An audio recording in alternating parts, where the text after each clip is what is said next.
ಕನಸಿನಲ್ಲಿ ಬಂದು ನನ್ನ ಅರಸಿ ಹೋದೆಯ ಗುರುವೆ, ಕನಸಿನಲ್ಲಿ ಬಂದು ನನ್ನ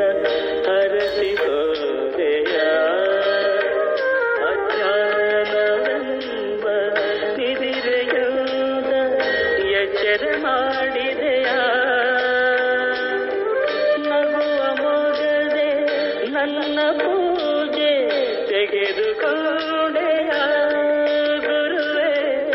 ನಾನು ಕೈದ ಪಾಪಗಳನ್ನು ಕ್ಷಮಿಸಿ ಹೋದೆಯ